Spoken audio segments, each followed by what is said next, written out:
What's good, everybody? Hip Hop List Daily here with a brand new video. Today we are in Chicago, year 1959. Many Czechoslovakian and Polish white males led by King Satan took Mexican youths into making one of the most dangerous Chicago gangs, the Satan Disciples. So follow me into the video to see the history of this gang.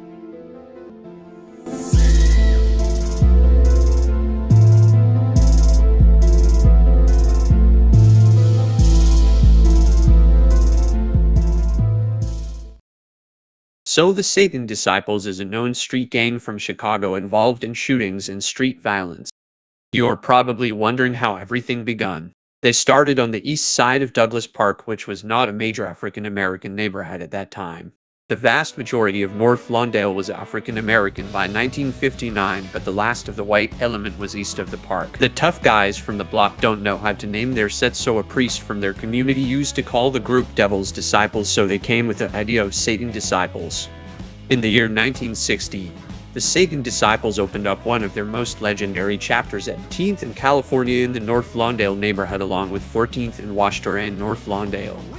The Satan Disciples also landed in the near West Side community at Taylor and Racine the same year. In the same year, Satan Disciples also opened in the heart of Italy, the West Pilsen area at 18th and Oakley, which became another legendary section and was home to legendary members like Big Satch. Now the SDs were in 3 different neighborhoods within just 1 year of their existence. Satan Disciples started to occupy more and more territories, and the ones who were not with them didn't like that. So they started beefing with gangs such as Gaylords, Ambrose, and the Latin Counts. One of their major ops were the Indimpus Latin Kings, who pushed into Disciples' turfs, challenging them into gangs fight. So the Satan Disciples is active now. They made their own sweaters, clothing that was popular among the Chicago gangs in that era. Every gang had its sweater with its symbols on it.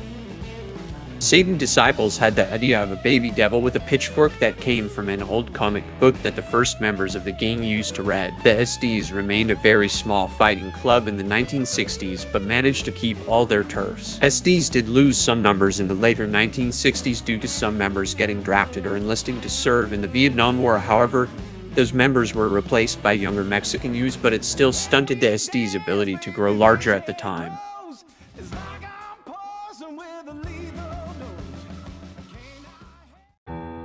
In the year 1966, the Satan Disciples may have had slower growth for a short time on 18th due to the war, but now new territory was opened at 24th and Washington when Big Eggy and Little Eggy arrived in this Marshall Square neighborhood.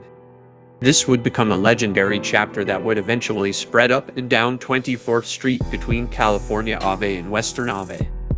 At 24th and California, Satan Disciples and Latin Kings would clash for many years as both groups claimed this territory. Ambrose and Latin Counts were gunning for complete control of Pilsen, while Latin Kings were trying to dominate Little Village entirely.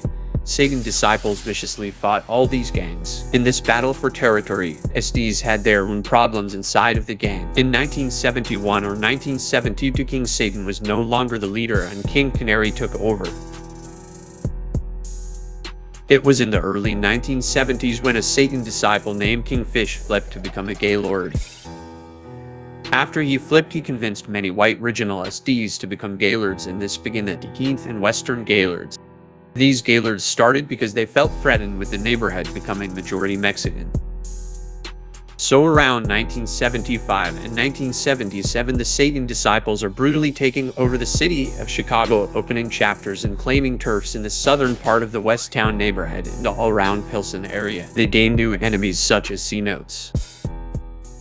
Satan Disciples joining folks. In the year 1978, a significant amount of Satan Disciples were now locked up in prison, including some original members. Same year and month when the Folk Nation and People Nation were created in Statesville Prison.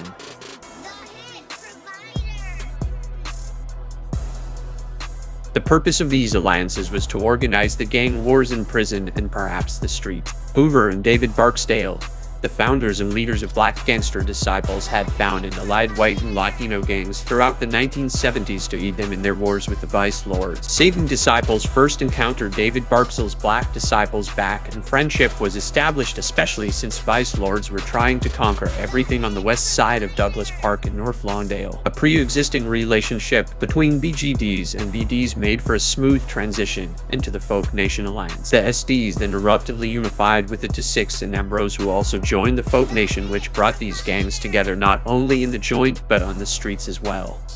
When Folk and People began in 1978, Satan Disciples, To-Six, and Two Boys formed an alliance called Insane.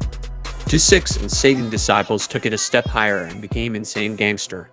This alliance squashed most of the conflict between SDs and To-Six and allowed them to do business together and with the Black Gangster Disciples. So by the year 1980, with their new allies, Satan Disciples become bigger and bigger, gaining new allies and new enemies. In 1980 or 1981, King Canary was no longer the leader of the SDs, and King Aggie stepped into that role. Under King Aggie, the Satan Disciples opened up new territory throughout the 1980s and into the 1990s in other parts of the city. Many of Pilsen gangs have tried to conquer turf west of Ashland. They are often met with bullets and beatings, which would then cause them to determine their conquest just was not worth the cost. So the Satan Disciples made their presence strong. Old enemies who are now allies turned to enemies again. On the day of November 7, 1986, relations between Satan Disciples and To-Six would reach a historic disruption. On this day, Ambrose gang members became infuriated with To-Sixes from 28th Street over a girl and proceeded to drive to their neighborhood and shoot at them in the K-Town area of Little Village. To-Six got revenge by crashing a party in the Market Park community at 63rd and Washtore, held by Ambrose in their territory. After this, the Satan Disciples declared war on To-Six, which would become a legendary war that never ended. Because of this war, the To-Sixes dropped the Insane from their name and became just Gangster To-Six. In the 1980s and first half of the 1990s, the SDs had spread into many Chicagoland suburbs, especially the suburb of Cicero in 1992. Bobby D and Waco D brought SDs to Cicero in 1992. I look at Pilsen as the heart of the SDs, definitely. So around the 92, Satan Disciples are getting deeper into the Insane Alliance as they invited the Insane Majestics and the City Knights in 1992. Later in the 95, King Aggie was released from prison, but he soon found he was not embraced by all of the SDs. Many SDs told King Aggie that he should not be the leader and that they wanted Danny Valencia aka Gizmo to run the Satan Disciples as the new king. So in November of 1995, Gizmo was shot and killed.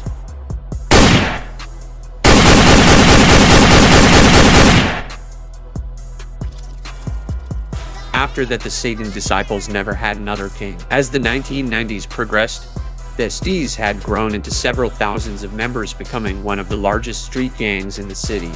Over time, some sections would pop up while others would close down. They eventually would grow to have almost 10,000 members. Satan Disciples remained an active gang even to this day, with new leaders such as Christopher Wilson, who has been sentenced to prison for nearly 2 centuries.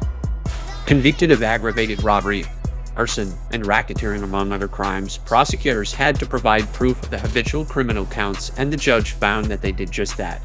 Wilson received a sentence of 194 years. Gang rivalries are the same as in the past, with members from Satan Disciples keep shooting at Latin Kings. Like the last year when David Chavez and Xavier Encarnacion were charged in a count of first-degree murder in the fatal shooting of 34-year-old David Lopez. Lopez was shot about 7:50 a.m.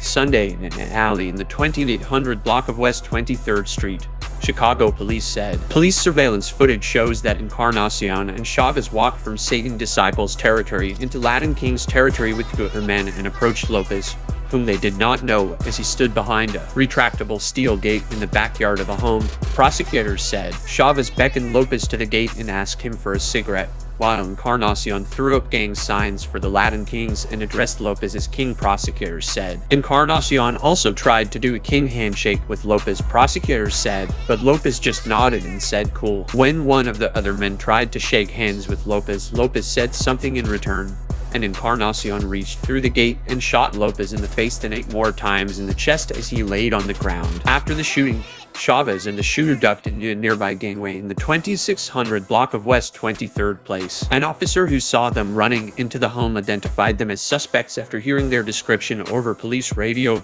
sparking a standoff that resulted in Chavez' arrest when he tried to run out to the alley behind the building. The alleged shooter was not found in the home and has not been taken into custody. Encarnacion was arrested Monday after being identified through video and other means as one of the suspects. Prosecutors said, so the SDs remained a vicious gang through the years with dangerous and active members wearing yellow bandanas. This was all I got for today's video. I hope you'll enjoyed this story. Give a thumbs up to this video and don't forget to subscribe to my channel. I have an Instagram profile too. I will be thankful if you can follow my page. See you next time.